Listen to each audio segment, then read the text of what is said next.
Segue conosco aqui a professora Flávia Loss. Professora, o que é que significa isso para o presidente argentino? É, de fato, uma carta branca, uma porta de entrada para o presidente, para suas reformas? Isso dá a Milei o poder de fazer avançar com a sua agenda liberal? É isso, professora? Esse resultado é uma vitória muito importante para o governo Milei. É o que vai permitir que ele prossiga com as reformas que até então, como a gente estava conversando, estavam emperradas dentro do Congresso. Até agora, nesses 2 anos de governo, Milei só conseguiu avançar com as reformas que ele propôs através de decretos. Ele estava governando assim, e não por aprovação do Congresso.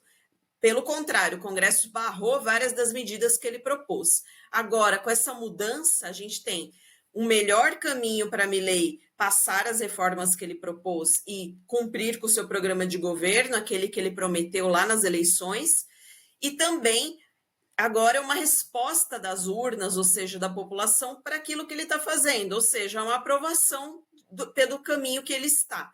Ele também pode interpretar esse resultado dessa forma. Ele estava bem preocupado, assim como o resto do seu partido, porque, como a gente dizia, ele passou por 4, ou pelo melhor, 3 escândalos de corrupção muito graves agora no seu governo, um deles envolvendo a sua própria irmã, que tem um cargo dentro do governo, é o braço direito do presidente.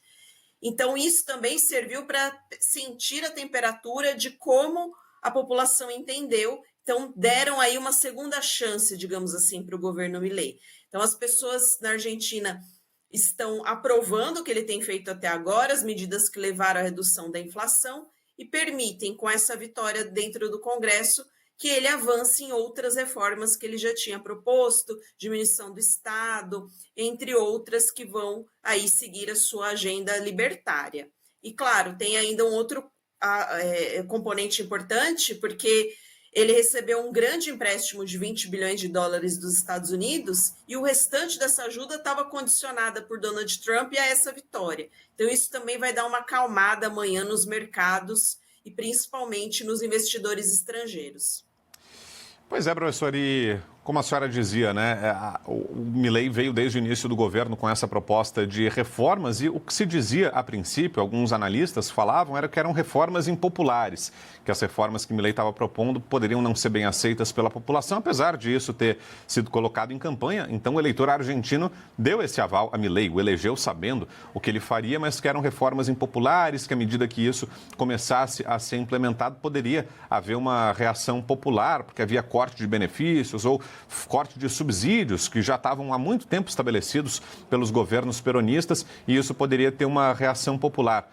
Por esse resultado da eleição legislativa, será que dá para dizer, professora, que a população argentina, então, conseguiu compreender a proposta de Milei, que essas reformas que seriam impopulares acabaram não sendo tão impopulares assim? A população argentina teve um grau de compreensão, digamos assim, em relação a essa agenda reformista de Milei, professora?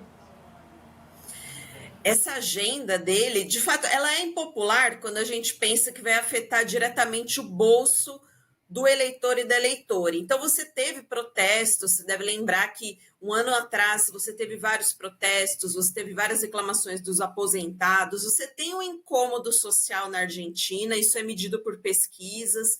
O índice de confiança no governo, que é anunciado pela Universidade Torquato de Tella, vai sair um outro índice amanhã, eles publicam a cada 2 meses, tinha mostrado uma queda de confiança no governo.